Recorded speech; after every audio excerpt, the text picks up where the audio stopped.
Selamat pagi Bapak dan Ibu dan saudara-saudara sekalian, sahabat JCA. Kita jumpa kembali pada hari ini, sekarang hari Minggu tanggal 31 Mei. Adalah minggu terakhir di bulan Mei ini, saudara-saudara.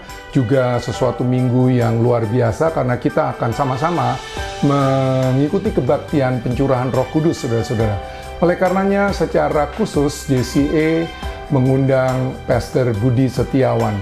Beliau adalah Ketua Umum dari Badan Pengurus Pusat Gereja-Gereja Sidang Jemaat Allah di Indonesia dan sekaligus Senior Pastor dari GSJA CWS atau Charismatic Worship Service di Kelapa Gading.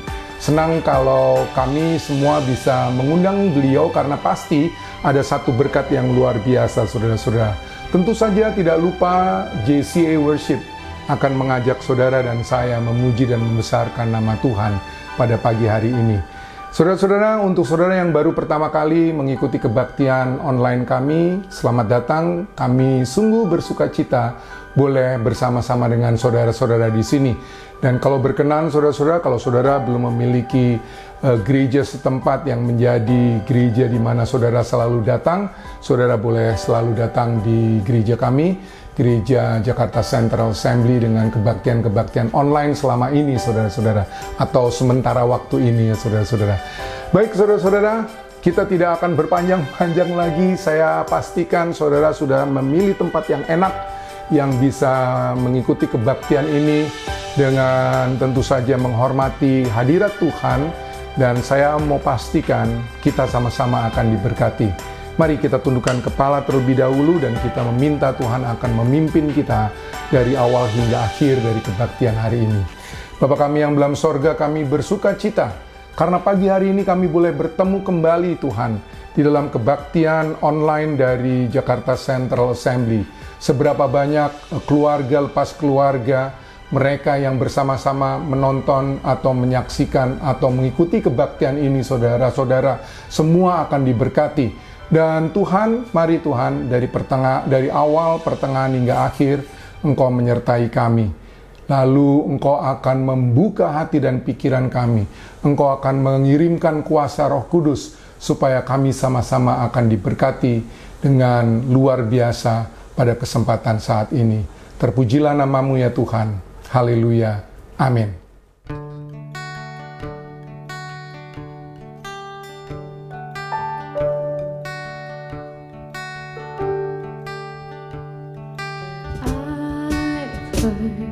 A thousand stories of what they think you're like, but I've heard the tender whispers of love in the dead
Puji Tuhan, saudara-saudara jemaat Jakarta Central Assembly, Bapak Indra dan Ibu yang kekasih, kiranya kita semua dalam keadaan baik-baik. Dan sebelum kita mendengarkan firman Allah, marilah kita tundukkan kepala berdoa. Bapa di surga, kami bersyukur karena Engkau baik, Engkau menuntun selalu jalan hidup kami. Sebentar kami mendengarkan firman-Mu, urapilah kami semua, baik yang berbicara maupun yang mendengarkan, di dalam nama Yesus, haleluya. Amin. Saudara-saudara, sampai hari ini kita bisa berkata, Ebenezer, bahwa Tuhan telah menuntun kita sampai ke titik ini.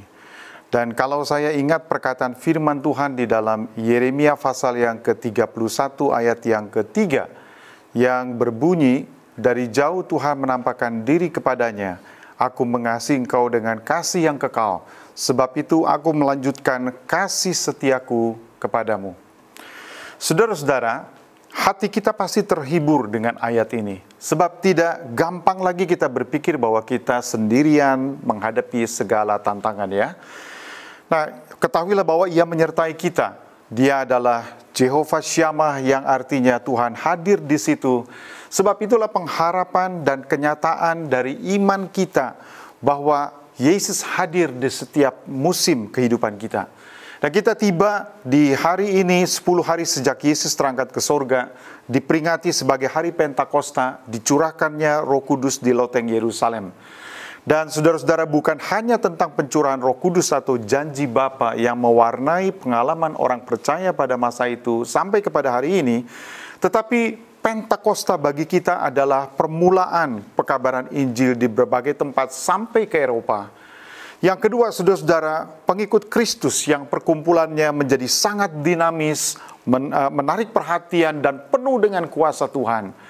Dan yang ketiga pada Pentakosta, saudara-saudara, ini adalah pengalaman yang hendak dinormatifkan menjadi pengalaman setelah kelahiran baru yang dipenuhi oleh Roh Kudus agar menerima kuasa untuk pelayanan. Dan yang terakhir, saudara-saudara, Pentakosta adalah menjadi saat di mana lahirnya gereja. Dan itulah yang dikatakan oleh Petrus di dalam penjelasannya mengapa ia melayani Cornelius dan keluarganya. Dikatakan di dalam Kisah Para Rasul pasal yang ke-11 ayat yang ke-15, dan ketika aku mulai berbicara, turunlah Roh Kudus ke atas mereka sama seperti dahulu ke atas kita. Nah, di dalam Alkitab berbahasa Inggris tertulis demikian. And as I began to speak, the Holy Spirit fell on them, even as on us at the beginning. Nah, di dalam bahasa Yunani yang tertulis enarchei, yang juga dipakai di dalam Yohanes pasal yang ke-1 ayat yang ke-1, yaitu pada mulanya. Nah, pertanyaannya adalah permulaan apa? Dan ini saudara-saudara adalah permulaan dari perkumpulan orang-orang Kristen pengikut Kristus, yaitu permulaan gereja dan kekristenan.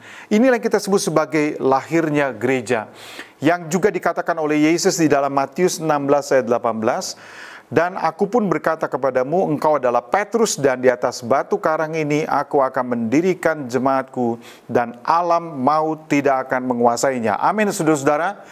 Kalau firman Allah berkata demikian, dengarlah ini bahwa kesulitan apapun yang dihadapi oleh kita, anak-anak Tuhan dan gerejanya, maka kita akan tetap berjalan menuju masa depan karena Yesus kita itu hidup.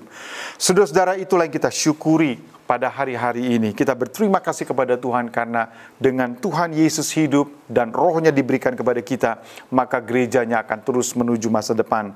Saudara-saudara, mari kita lihat dari firman Allah di dalam Perjanjian Lama, suatu paradoks yang mungkin saya bisa kaitkan di antara perjanjian, di antara apa yang terjadi pada hari Pentakosta dengan apa yang sebelumnya, saudara-saudara, terlihat di dalam kehidupan seorang anak Tuhan yang bernama Yefta.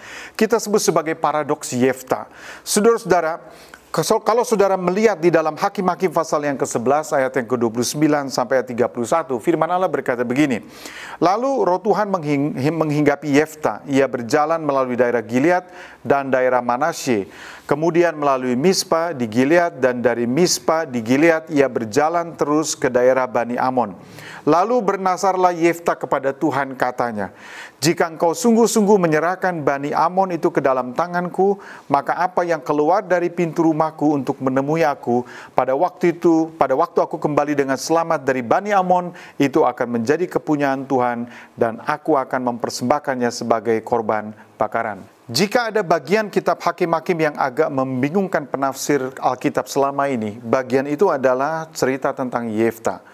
Saudara bisa melihat bahwa tentang latar belakang Yefta, termasuk pengusirannya dari kampung halamannya, kemudian tentang masa pembentukan diri Yefta setelah dia diusir, berkelompok dengan para perampok, kata firman Tuhan, tentang bagaimana Roh Allah hinggap di atasnya, menuntunnya melintasi berbagai tempat, menuju sasaran yaitu dekat dengan daerah Bani Amon. Kemudian saudara juga bisa melihat kesalahan fatal yang dibuat oleh Yefta yang dilakukannya justru setelah Roh Allah hinggap di atas dia. Bukan berarti Roh Allah yang akan bertanggung jawab di atas kesalahannya, tetapi marilah kita petik pelajaran penting tentang seorang anak Tuhan yang jelas dituntun oleh Roh Tuhan untuk suatu pekerjaan yang besar, tetapi tidak waspada di dalam beberapa hal yang bisa berakibat fatal. Mungkin saudara-saudara situasinya mirip dengan apa yang terjadi kepada Simpson dan kepada anak-anak Imam Eli, dan juga apa yang terjadi kepada jemaat di Korintus. Saudara-saudara, kalau kita melihat Yefta di dalam Alkitab, Yefta yang berarti bahwa Tuhan akan membukakan, adalah seorang pahlawan yang gagah perkasa yang berasal dari Gilead, kata firman Tuhan. Ayah Yefta juga bernama Gilead, salah seorang dari suku Manasye yang dihormati. Sementara ibunya, kata firman Tuhan, adalah seorang wanita atau perempuan sundal. Saudara-saudara, itulah yang menjadi stigma di dalam kehidupannya. Dan setelah ia dewasa, ia diusir dari tanah keluarga oleh saudara-saudara tirinya, dan mereka mengatakan kepada Yefta bahwa ia tidak layak untuk tinggal di antara mereka.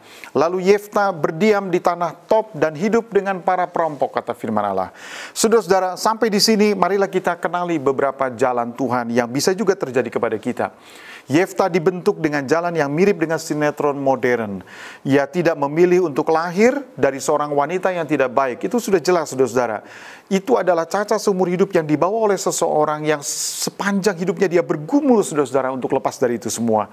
Bahwa ibunya adalah seorang perempuan sundal dan masyarakat mengetahuinya.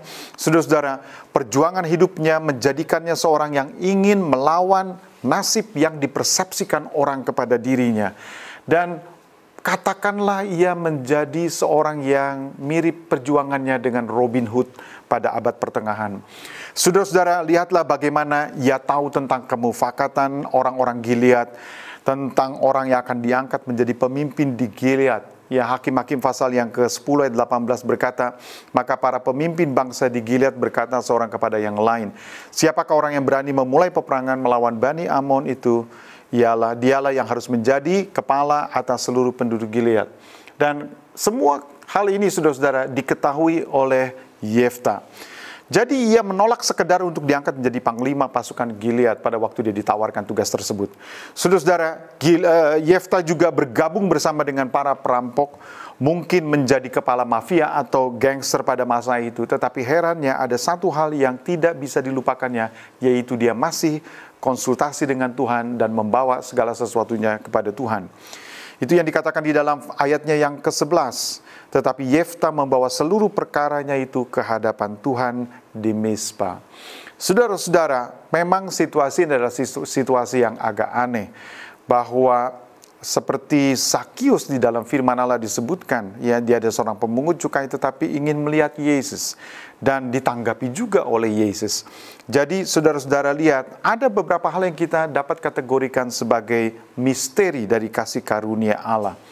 Yesus berkata bahwa kekhawatiran kita misalnya seringkali sangat, saudara-saudara, berlawanan dengan keyakinan kita tentang kehebatan dari rencana Allah. Sebab Allah bisa menuntun setiap orang dengan cara yang jenius untuk tiba kepada posisi yang aman, kepada posisi yang lebih baik, seperti kita pada hari ini.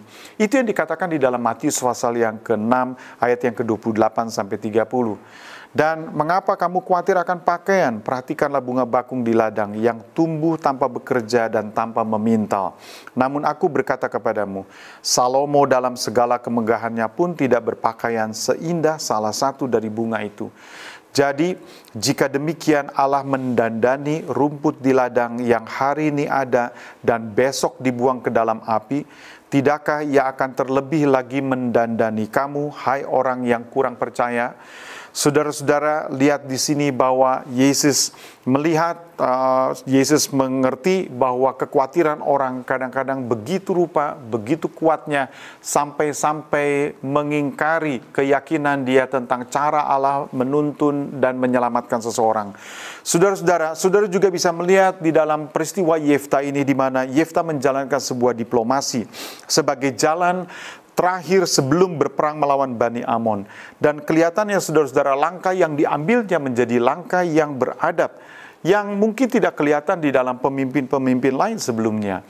Ia mungkin saja mengalami pada masa lalunya bahwa dia tidak dikasih kesempatan oleh saudara-saudara tirinya dulu, sehingga dia harus tinggalkan kampung halamannya. Saudara-saudara, tetapi sekarang justru ia menawarkan kesempatan, ia memberikan penjelasan, dan dia memberikan argumentasi sebelum dia membuat keputusan akhir untuk berperang melawan Bani Amon. Hakim-Hakim pasal yang ke-11 ayat yang ke-12 sampai 15 berkata begini, saudara-saudara. Kemudian Yefta mengirim utusan kepada Raja Bani Amon dengan pesan, apakah urusanmu dengan aku, sehingga engkau mendatangi aku untuk memerangi negeriku? Jawab Raja Bani Amon kepada utusan Yefta, orang Israel ketika berjalan keluar dari Mesir telah merampas tanahku dari sungai Arnon sampai ke sungai Yabok dan sampai ke sungai Yordan. Maka sekarang kembalikanlah semuanya itu dengan jalan damai. Lalu Yefta mengirim pula utusan kepada Raja Bani Amon dengan pesan. Saudara-saudara, artinya dia kirimkan lagi. Dia kirimkan lagi utusan untuk menjelaskan. Beginilah kata Yefta, orang Israel tidak merampas tanah orang Moab atau tanah Bani Amon. Saudara-saudara, jika saudara perhatikan isi dari penjelasan Yefta kepada Raja Amon, maka kebanyakan semua itu terkait dengan soal sahnya apa yang telah terjadi, sahnya kepemilikan tanah, dan sudah cukupnya saudara-saudara proses diplomatik untuk menjelaskan kedudukan atau keinginan dari orang-orang Gilead pada waktu itu. Sehingga kalau terjadi kesalahan, kalau terjadi peperangan, maka kesalahannya akan diletakkan kepada pihak yang menyerang atau tidak mengerti. Saudara-saudara, pengalaman-pengalaman yang tidak enak di dalam hidup kita bisa menjadi caranya Tuhan untuk membentuk kita, kalau saja respons kita itu baik dan betul. Pengalaman-pengalaman yang banyak saudara-saudara dalam kehidupan kita tidak akan menghasilkan apa-apa kalau kita tidak pernah mengevaluasinya. Jadi diperlukan daya untuk mengevaluasi sebuah pengalaman dari apa yang telah diizinkan Tuhan kepada kita, barulah kemudian itu menjadi berguna untuk kita. Saudara-saudara, Yefta tahu bahwa perjalanan Israel adalah ketetapan Tuhan, dan peperangan yang diizinkan Allah adalah perang suci yang menggenapi janji Tuhan tentang kepemilikan tanah. Itu yang dikatakan di dalam Hakim-Hakim pasal 11 ayat 24-25. Bukankah engkau akan memiliki apa yang diberi oleh Kamos Allahmu? Demikianlah kami memiliki segala yang direbut bagi kami oleh Tuhan Allah kami. Jadi perjalanan maupun peperangan, kepemilikan tanah dan seterusnya adalah proses yang memang diyakini oleh Yefta sebagai perang suci dan juga sebagai bagian daripada penggenapan dari janji Allah tentang tanah perjanjian tersebut. Saudara-saudara, kemudian saudara-saudara juga bisa lihat bahwa fakta orang-orang tua yang mendatangi Yefta, para tua-tua yang mendatangi Yefta, kemungkinan besar saudara-saudara menunjukkan bahwa tindakan orang-orang pada waktu lalu mengusir Yefta dari kampung halamannya belum tentu disetujui oleh semua pihak. Sehingga mereka masih bisa melihat ada kemungkinan mereka bisa datang kepada Yefta untuk meminta bantuan Yefta. Mereka juga masih bisa melihat ada sisi baik dari hidup seorang yang bernama Yefta. Itulah yang kita katakan saudara-saudara, yang saya katakan bahwa ada kemiripan dengan sebuah legenda atau cerita tentang Robin Hood pada masa lalu. Jadi mereka berani mendatangi Yefta, mereka berani mengajukan sebuah permohonan. Saudara-saudara, bayangkanlah bahwa Yefta di kalangan para perampok, tetapi kalau dilihat bagaimana dia bertindak, maka saudara akan menemukan bahwa dia menjadi orang yang kelihatan cukup religius dan seorang yang memiliki kemampuan diplomasi yang baik. Ya, pertanyaannya saudara-saudara, kok bisa seperti itu? Kok bisa begitu? Sebab, saudara-saudara, ini menunjukkan kepada kita sebenarnya pelajaran yang sangat penting. Seberapapun rumitnya jalan hidup kita, kalau kita bertahan terus di dalam jalan Tuhan, ikuti jalan Tuhan dan kehendaknya, maka Tuhan sanggup untuk memutar semua itu untuk mendatangkan kebaikan bagi kita. Sebab Tuhan kita punya reputasi mengangkat mereka yang merasa kecil, tidak punya apa-apa, tidak berdaya, akan menjadi orang-orang yang hebat dan dipakainya, menjadi orang-orang yang kenamaan, kata firman Tuhan. Saudara-saudara, istilahnya bahwa Tuhan itu punya segudang berkat untuk menjadikan pengalaman kekalahan Goliat menghadapi Daud yang kecil, atau kemenangan Daud melawan Goliat raksasa itu, saudara-saudara, akan diberikan dan dibagikannya kepada anak-anaknya yang bersandar dan berserah kepadanya.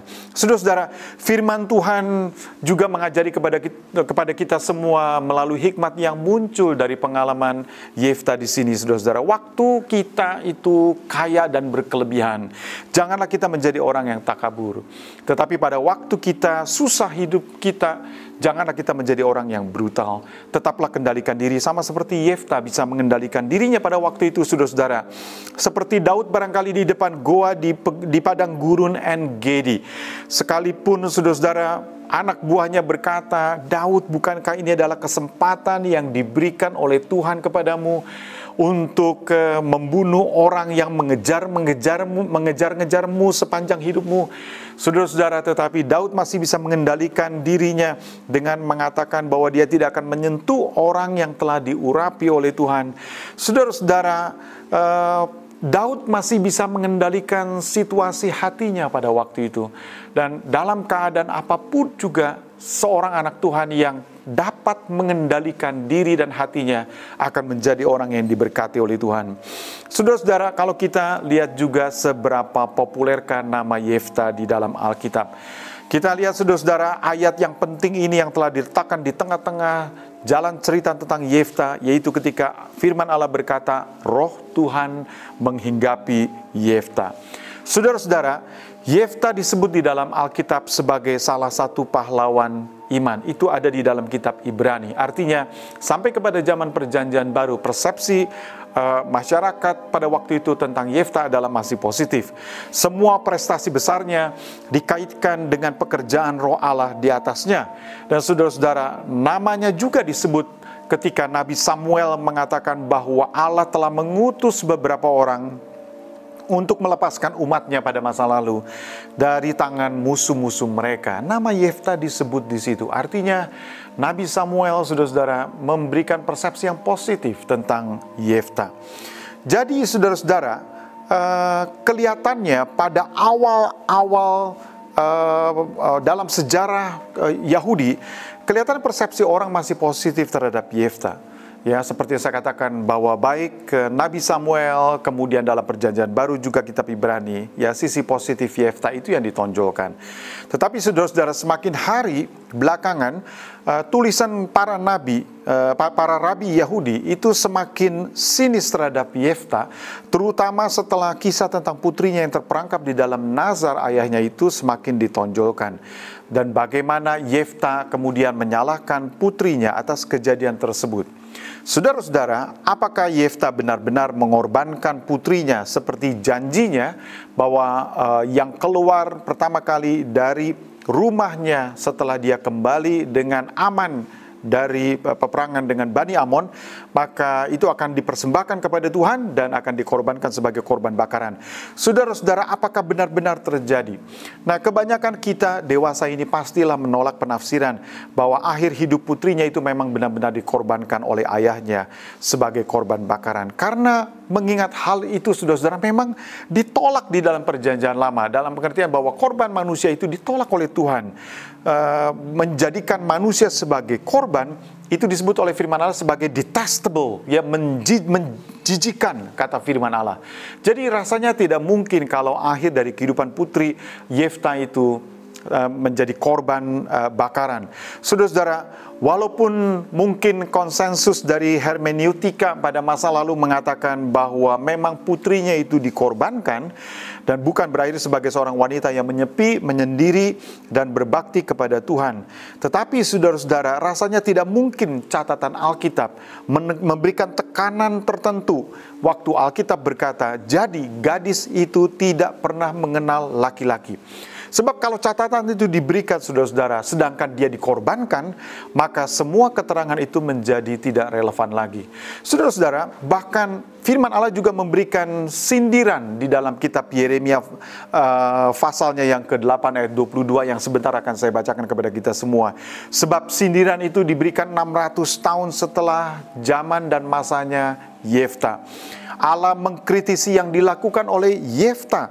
Sebab jika seorang telah membuat sumpah dan sumpahnya itu kemudian berlawanan, ternyata berlawanan dengan Taurat Tuhan atau sama sekali tidak praktis, umumnya saudara-saudara orang akan datang kepada imam dan meminta agar janji itu atau nazar itu dibatalkan. Dan itu bisa dibatalkan. Saudara-saudara, bahkan di dalam tradisi Yahudi, Imam Pinehas yang namanya disebut Pinehas bin Eleazar, disebut di dalam Hakim-Hakim 20, di dalam tradisi Yahudi ikut disalahkan ya karena tidak memberikan solusi pada masalah itu, sehingga Allah memberikan sindirannya di dalam pasal yang ke-8 ayat 22 dari kitab Yeremia. Bunyinya begini, tidak adakah balsam di Gilead? Tidak adakah tabib di sana? Mengapakah belum datang juga kesembuhan luka putri bangsaku? Nah, saudara-saudara, sindiran itu adalah dinyatakan bahwa apakah masih akan terjadi lagi seperti peristiwa pada zaman Yefta, di mana seorang putri akhirnya terjebak di dalam nazar seorang ayahnya, dari ayahnya. Saudara-saudara, itu yang dikatakan oleh firman Allah untuk mengingatkan orang-orang Israel tentang perilaku mereka pada masa Yeremia. Saudara-saudara, dengan kondisi kita pada hari ini, ketika kita tiba di hari Pentakosta, marilah kita melihat tantangan yang diajukan oleh Tuhan kepada kita semua sebagai anak-anak Tuhan. Seperti saya sudah singgung tadi bahwa kisah Yefta adalah seperti jemaat di Korintus yang menerima karunia-karunia Roh Kudus, tetapi sayang sekali dalam hidup mereka, saudara-saudara, yang penuh dengan masalah yang diakibatkan oleh ketidakdewasaan dan ego mereka masing-masing. Yefta membuat keputusan yang gegabah yang pada akhirnya mengorbankan anaknya sendiri. Dengan kata lain, saudara-saudara, Yefta menyelamatkan sebuah bangsa tetapi membinasakan anaknya, saudara-saudara. Kejadian yang pahit yang membuat para rabi, seperti saya katakan, memandang Yefta sekarang ini dari kacamata yang negatif, saudara-saudara. Lihatlah sekarang bagaimana caranya orang-orang atau masyarakat Yahudi membela putri Yefta. Saudara-saudara, caranya masyarakat Yahudi membela putri Yefta adalah dengan cara, saudara-saudara, mereka mengajukan sebuah pertanyaan yang umum akan dijawab oleh para rabi. Para rabi, sebutkan kepada kami caranya seseorang itu dikenang di dalam hidupnya. Saudara-saudara, maka mereka akan menjawab, para rabi akan menjawab bahwa caranya masyarakat Yahudi mengenang seseorang adalah dari anak laki-laki. Tetapi kalau seorang tidak memperoleh kesempatan untuk melahirkan anak, saudara-saudara, maka apa yang harus dilakukannya? Ya, saudara-saudara, masyarakat Yahudi kemudian dikatakan di dalam firman Allah bahwa mereka membuat kebiasaan yang baru untuk mengenang kepedihan pilihan putri Yefta. Waktu putri Yefta ini berkata, "Sudahlah ayah, jalankan saja yang kamu janjikan. Hanya kasih saya kesempatan 2 bulan untuk meratapi kesendirian saya dan keperawanan." Yang kata firman Allah, saudara-saudara, berarti bahwa memang dia tidak akan merasakan hidup bersama-sama dengan seorang pria. Saudara-saudara, bukan hanya soal keteguhan hati putri Yefta yang dikenang oleh masyarakat Yahudi, tetapi juga sekaligus sebenarnya mengingat kebodohan seorang pahlawan seperti Yefta. karena gara-gara janji dan nazarnya itu di hadapan Tuhan, maka putrinya itu menjadi korban. Saudara-saudara, walaupun Yefta dihinggapi oleh Roh Allah, tetapi sayang dia tidak waspada bahwa kepahlawanan, dia tidak sadar bahwa kepahlawanan itu bukanlah segala-galanya. Saudara-saudara, karunia-karunia itu bukanlah segala-galanya. Kita dibaptis oleh Roh Kudus, kita dipenuhi oleh Roh Kudus, tetapi kita juga masih harus menampilkan buah roh di dalam kehidupan kita. Itu harus muncul dari hidup kita, saudara-saudara. Kita berjalan dipimpin oleh Roh Allah di dalam pengurapan Tuhan, tetapi biarlah kematangan akan tetap menjadi kompas bagi pilihan dan keputusan-keputusan kita. Saudara-saudara, kita menjadi orang-orang yang melayani di dalam kuasa Tuhan, tetapi biarlah kita akan tetap lurus di dalam ajaran dan kebenaran. Saudara-saudara, kita mengalami pengalaman supranatural, mengalami pengalaman-pengalaman adikodrati, tetapi kaki kita tetap berjejak ke bumi, sehingga kita menjadi orang-orang Kristen yang tetap taat azas dan taat dengan aturan. Saudara-saudara, situasi aneh yang dijumpai oleh Yesus bisa merefleksikan apa yang saya gambarkan ini. Ketika ibu dari Yohanes dan Yakobus datang kepada Yesus dan mengajukan sebuah permintaan yang sangat khusus. Dan itu terlihat di dalam Matius pasal yang ke-20 ayat 20-22.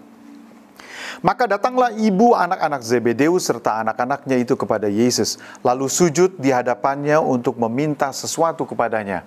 Kata Yesus, "Apa yang kau kehendaki?" Jawabnya, "Berilah perintah supaya kedua anakku ini boleh duduk kelak di dalam kerajaanmu, yang seorang di sebelah kananmu dan yang seorang lagi di sebelah kirimu." Saudara-saudara, pertanyaan dari Yesus, "Apa yang kamu kehendaki?" mendapatkan jawaban yang sangat mengejutkan. Saya yakin bahwa Yesus tahu jawaban dari ibu Yohanes dan Yakobus. Tetapi murid-murid yang lainnya sama sekali tidak menyangka pertanyaan dan permintaan tersebut, sehingga mereka gusar dan marah kepada Yohanes dan Yakobus. Saudara-saudara, Yesus mengatakan, "Kamu tidak tahu yang kamu minta. Dapatkah kamu meminum cawan yang harus kuminum?" Kata mereka kepadanya, "Kami dapat." Saudara-saudara, apapun yang terjadi, situasinya sangat aneh. Itu secara diametrikal berlawanan dengan apa yang diajarkan oleh Yesus selama ini kepada murid-muridnya. Saudara-saudara, dan saya rasa bahwa kita semua sedang diingatkan oleh Tuhan melalui peristiwa perjalanan hidup orang yang bernama Yefta ini. Katakanlah saudara-saudara, kita hari ini membuka telinga kita mendengarkan perkataan Tuhan yang berkata, yes, being Pentecostal is only your halfway trip. Jadi baru setengah dari perjalanan kita. Mengapa saudara-saudara? Karena masih ada setengah perjalanan lagi yang harus kita jalani. Yang jika saya pakai perkataan Thomas Zimmerman pada waktu dia mengingatkan kita sebagai orang-orang Pentakosta, saudara-saudara, mantan ketua umum gereja Sidang Jemaat Allah, bahwa aliran kuasa Roh Kudus itu seperti sungai yang membutuhkan batas-batas tepian sungai yang baik dan yang kuat untuk menahan jangan sampai ia membludak dan menjadi tidak terkendali. Kita adalah anak-anak Tuhan sekali lagi yang diurapi dan dibawa, dituntun oleh Tuhan, berjalan di dalam roh Tuhan. Tetapi kita membutuhkan saudara-saudara pengajaran yang baik, pengajaran yang sehat, supaya jangan sampai apa yang ada pada kita, pengalaman-pengalaman itu menjadi pengalaman-pengalaman yang tidak terkendali. Saudara-saudara, saya kutip dari Kisah Para Rasul pasal yang ke-6, ayat yang ke-1 sampai 3 berkata begini. Pada masa itu ketika jumlah murid makin bertambah, timbullah sungut-sungut di antara orang-orang Yahudi yang berbahasa Yunani terhadap orang-orang Ibrani. Karena pembagian kepada janda-janda mereka diabaikan dalam pelayanan sehari-hari. Berhubung dengan itu, ke-12 rasul itu memanggil semua murid berkumpul dan berkata, "Kami tidak merasa puas karena kami melalaikan firman Allah untuk melayani meja. Karena itu, saudara-saudara, pilihlah 7 orang dari antaramu yang terkenal baik dan yang penuh roh dan hikmat, supaya kami mengangkat mereka untuk tugas itu. Well attested, full of the Spirit, and full of wisdom." Saudara-saudara, perhatikan baik-baik mengapa para rasul ini membuat pernyataan atau memberikan persyaratan seperti itu. Mestinya mata kita itu bisa terbuka melihat bahwa sejak awal Roh Kudus melalui para rasul mengingatkan problem umum yang ada di kalangan Pentakosta kita dewasa ini. Kita memang benar penuh dengan roh, tetapi kita masih memerlukan hikmat. Kita masih harus berjalan di dalam hikmat Tuhan. Saudara-saudara, kita memang penuh dengan roh, tetapi kita harus punya kesaksian hidup yang baik, kata firman Allah. Sehingga perkataan-perkataan didekatkan, saudara-saudara, menjadi syarat-syarat yang diperlukan untuk melayani sebagai para diakon, kata firman Allah. Agar mereka adalah dipilih dari antara mereka orang-orang yang terkenal baik, yang penuh roh, dan yang penuh hikmat. Saudara-saudara, bagi kita semua pada hari ini Tuhan berkata-kata dan berbicara, berfirman kepada kita bahwa Yefta adalah gambaran seorang Pentakosta modern yang masih bergumul untuk jalan di dalam keseimbangan dan kebenaran firman Allah. Sebagai orang yang diurapi oleh Tuhan, yang diurapi oleh Roh Kudus, tetapi masih harus mencari jalan dalam keseimbangan dan kebenaran firman Allah. Seperti kita hari-hari ini. Biarlah hikmat Tuhan akan menuntun saudara dan saya dalam hari-hari ini, dan biarlah hikmat dan berkat Pentakosta yang kita dapatkan hari ini akan memenuhi pikiran dan batin hati kita. Saudara-saudara, perhatikanlah pesan-pesan firman Allah pada hari ini jadi berkat bagi kita semua. Marilah kita tundukkan kepala bersama-sama. Bapa di surga, kami berterima kasih karena firman-Mu yang telah Engkau sampaikan dan mengingatkan kami Tuhan tentang Yefta yang di dalam pergumulan hidupnya, walaupun dia dipakai oleh Tuhan menjadi pahlawan yang sangat terkenal, tetapi kejadian-kejadian di mana pasca dia dihinggapi oleh Roh Allah yang menuntunnya menjadi pahlawan yang perkasa, tetapi keputusannya yang tidak matang yang bisa menyebabkan atau yang telah menyebabkan putrinya terperangkap di dalam nazar dirinya. Bapa di surga, kami berdoa supaya sebagai anak-anak Tuhan, kami juga memperhatikan Tuhan sisi-sisi lain yang harus kami perbaiki di dalam hidup ini, supaya dalam perjalanan kami sebagai orang-orang yang dipenuhi, dituntun oleh Roh Tuhan, kami juga Tuhan Yesus menjadi orang-orang yang hidup kami terkenal baik, menjadi hidup kami dikenal baik oleh orang, dan juga penuh dengan hikmat Tuhan. Terima kasih ya Bapa. Kami berdoa menyerahkan perjalanan hidup kami ke depan ke dalam tangan Tuhan Yesus. Di dalam nama Tuhan Yesus Kristus, Tuhan dan Juru Selamat kami. Haleluya. Amin.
It's who you are, and I'm loved by you.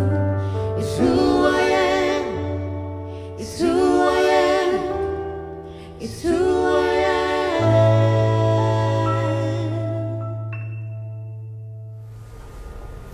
Kami juga membuka kesempatan tentunya bagi saudara dan saya yang telah diberkati untuk memberikan persembahan dan persepuluhan.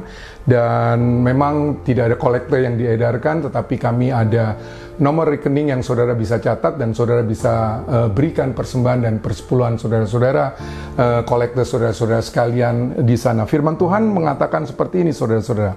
Orang yang menabur sedikit akan menuai sedikit juga, dan orang yang menabur banyak akan menuai banyak juga.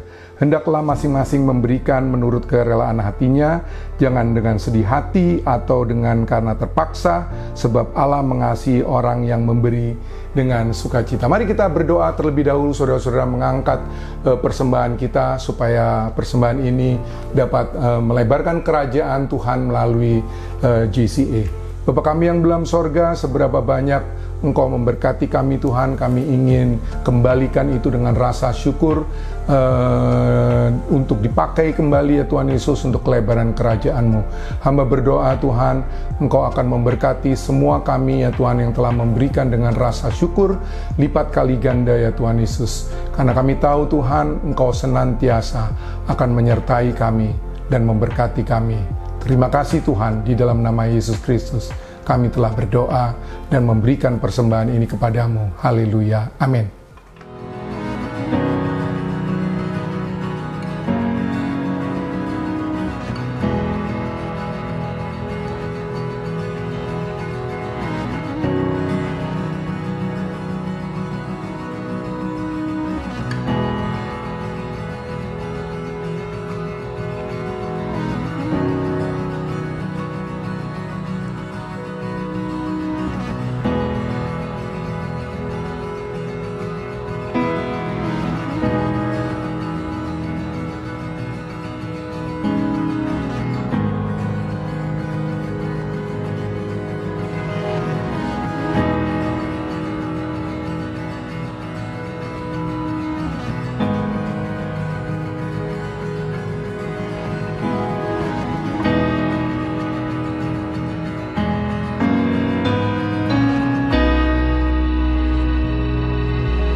dengan berkat Tuhan yang luar biasa, dengan kehadiran Roh Kudus yang kita telah sama-sama rasakan, kita mau mengucapkan syukur saudara-saudara bersama-sama kalau kita sudah tiba pada akhir dari kebaktian kita hari ini.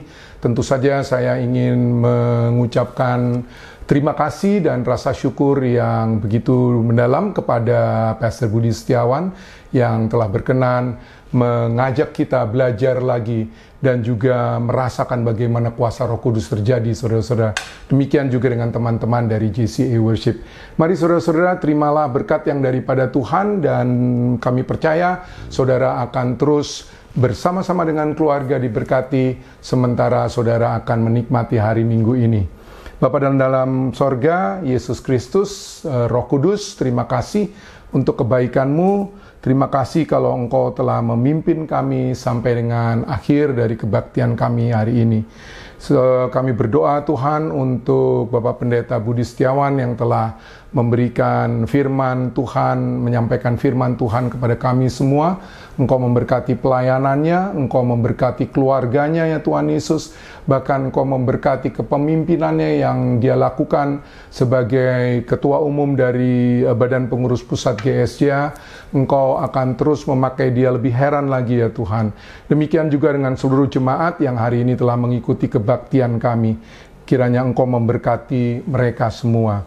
Semoga Allah damai sejahtera menguduskan kamu seluruhnya, dan semoga roh, jiwa dan tubuhmu terpelihara sempurna dengan tak bercacat pada kedatangan Yesus Kristus Tuhan kita.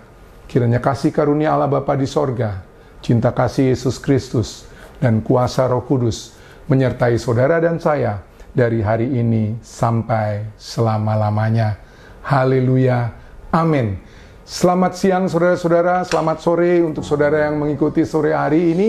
Sampai jumpa lagi pada kesempatan minggu depan. Tuhan Yesus memberkati.